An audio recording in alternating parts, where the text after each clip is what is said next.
So my next guest has laid out a quarter-by-quarter investing roadmap for 2024. I want to bring in now EntrepreneurShare LLC COO Eva Anos. And Eva, first of all, this is so impressive. I mean, first you have to have so much confidence in your work to do something like this. Walk us through it. Okay, so high level. There's high level. A major up there. Even okay. There's a major issue in the market right now.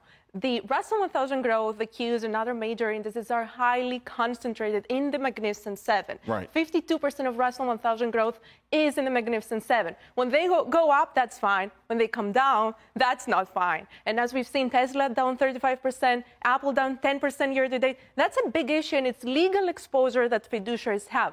So we worked with our institutional partner, and we crafted a strategy. And what we did was that we have no Apple, no Tesla, no Microsoft, very little Amazon. And last year, we beat the Russell 1000 growth by 10%.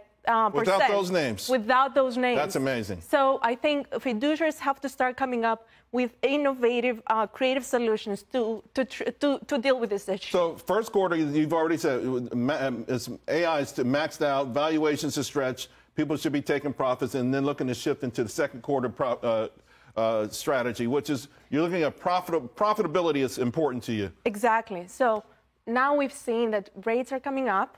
And we've also seen that Magnificent Seven and other mega caps have come up significantly. So we're concerned about valuations. We favor profitability over growth. So we're taking some profits off from companies that have appreciated a lot, and we are moving into reducing some healthcare and IT. Reducing healthcare, reducing information tech, but still focused on larger cap moving names. Moving up Right. in market capitalization, because Right.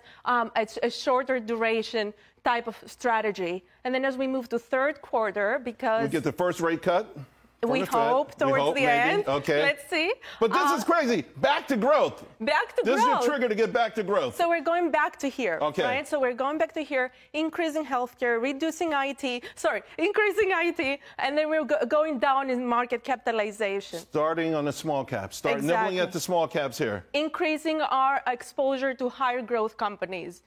And then as we go to fourth quarter, that's going to be reminiscent of Q4 2023, because now we might see 2 rate cuts, right? So that's great news. Hypergrowth will outperform other categories. Again, smaller capitalizations will outperform. It's longer duration. That's I like this part here, more speculative, right? More the Fed is speculative. accommodative. More people get, so this fourth quarter could be lit. I mean, Exactly. There could be really a lot of money made there. All right, so let's talk more specifically. Let's grind it down here, because some of the long ideas you do have technology in here, but they're not the Magnificent Seven.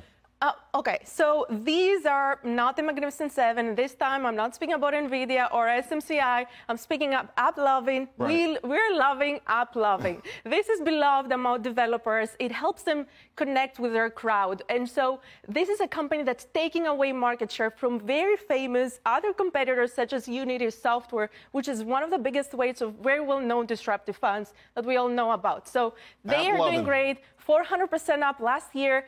Unity Software only -5% last year. So this is a major winner in this category. We love it. Shockwave. I'm so frustrated to tell you, we took profits on it like 2 weeks ago. I'm going to have to relook at it. By the way, you remember McLovin? Never mind. I'm off the subject. Go ahead. So that's now an overweight for us. And this one too. All of them are, actually. So Shockwave, it breaks out plaque within your arteries. And so this is a great solution as the global population is aging. Right. They target that market. They grew revenues by 70 times in the last 5 years. Revenue growth last year was 50%. Margins are amazing. Competition is losing money, actually. That's another overweight for us. And Oracle is back. And Oracle is back, and the reason was we go back to Q2 strategy. What we're favoring here is highly profitable companies. They have $11 billion in profits. On a valuation basis, they're 30% better than their peers in enterprise value to revenue. And so it was always been a cash flow player, and will continue to be.